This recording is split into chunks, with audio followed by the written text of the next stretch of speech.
Guys, nandito na naman po tayo sa ating bedtime story. Salamat sa nag-subscribe today and follow and nag-share ng comment and nag-share ng video, and please always watch our video and share and mag-comment kayo para alam natin and makilala natin kung sino yung mga subscriber natin.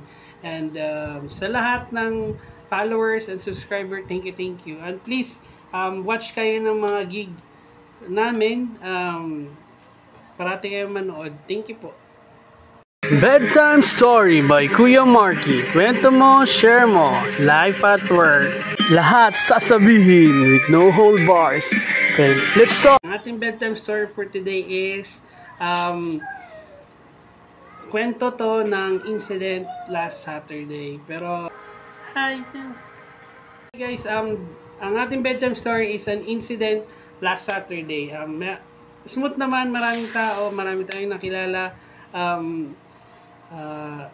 Nangyari, may nakilala tayo isang tao na gustong manggulo. Sabi daw niya, Arabo daw siya. Smooth naman yung kwentuhan, pero nung lumabas siya, tapos bumalik, nag-iba na yung ano niya. Nung sinabi niyang, tinanong niya, pwede magtanong, tapos yun. Di namin nakuha yung name niya, pero nanghingi kami CCTV ng bar.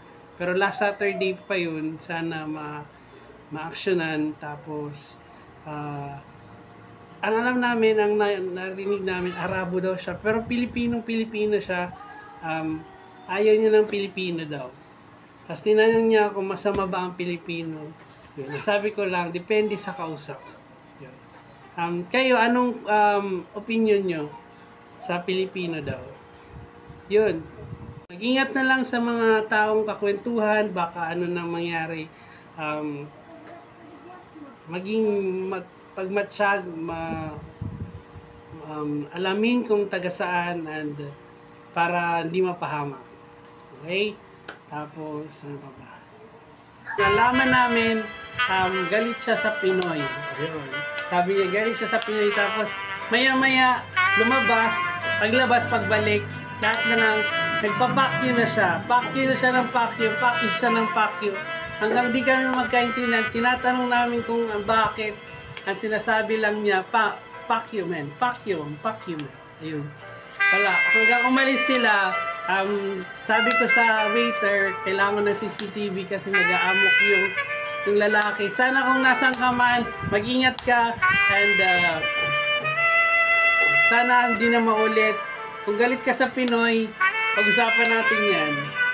Basta sa isang bar, tinitingnan namin CCTV and sana ma-actionan agad. So, yung Saturday pa yun.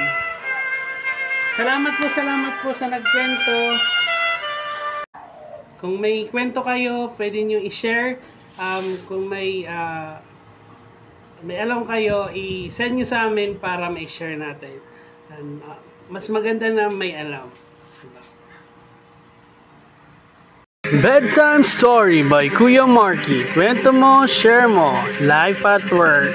Lahat sasabihin with no hold bars. Okay, let's start.